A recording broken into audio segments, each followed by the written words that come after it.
Now, this large Matata, which I think you once said to me was used for the larger grains and the nuts, Yes, and even cattails, that's the surface they used on them. correct.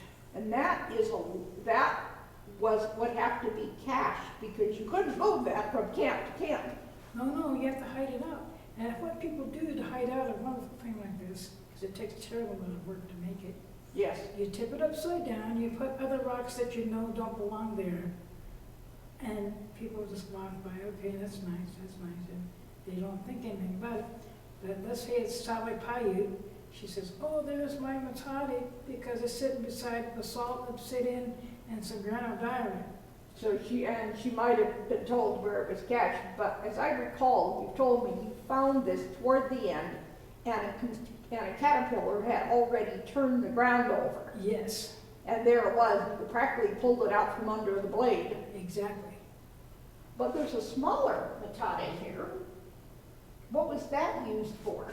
This is a small Matata made out of rhyolite, which is a fine-grained volcanic rock that comes out of volcanoes.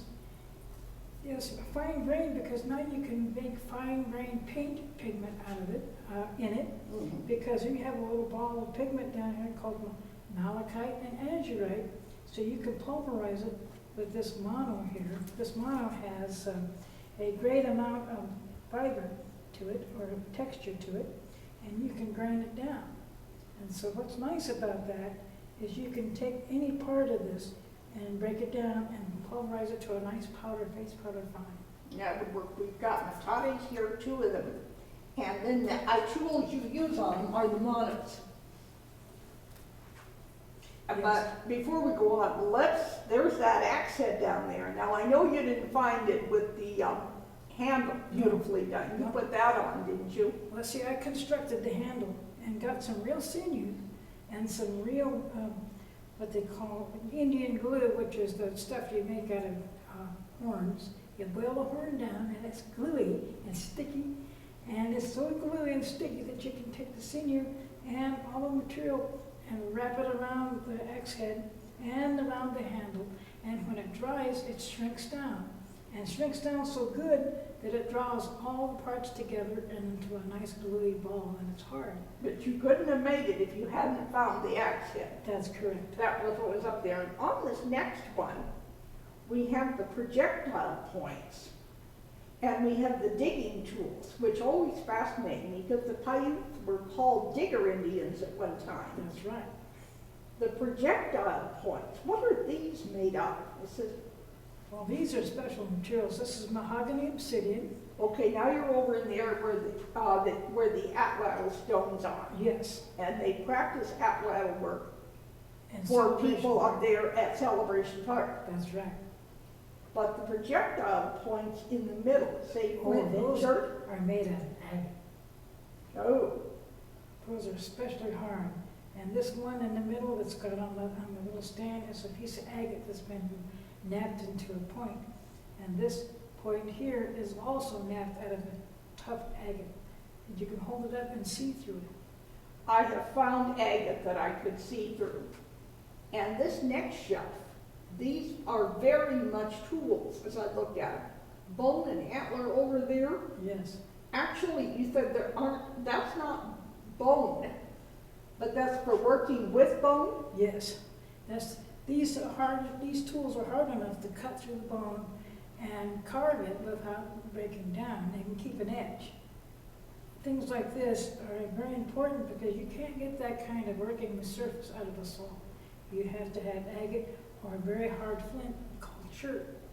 And that chert and that agate, like quartz, is the only one that can actually do That it. says yellow jasper, and the yellow jasper is hard enough. Exactly, it's hard Now, too. the hair abrader, this is to get the hair off the hide. Correct. And the red jasper up at front, it says hide polisher.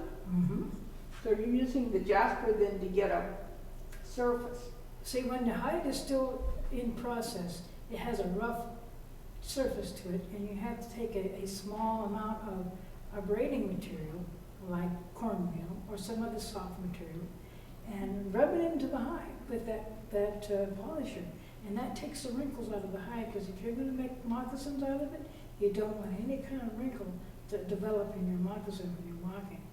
No, Makes it completely smooth. but you wouldn't find the remnants of cornmeal up there after all those years. Oh, no, But the hide cutter is what you're using to cut the hide yes.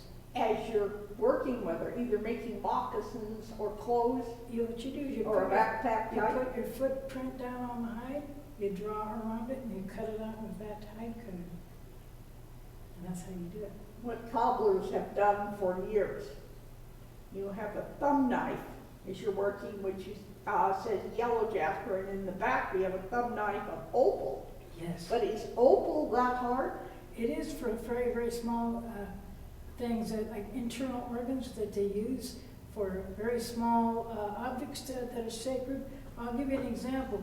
If you have a bladder, or a bladder of a deer, or a bladder of an elk, they're watertight, so you want to put things that are very, very, very tender when you tan them out. Mm-hmm. That you take a small opal knife hide that you go along through here, and those are knife hides, because they're so thin, the bladder is thinner than actually external hide. Internal hide Yeah. is very, very tender, so you want something soft but still effective in cuts.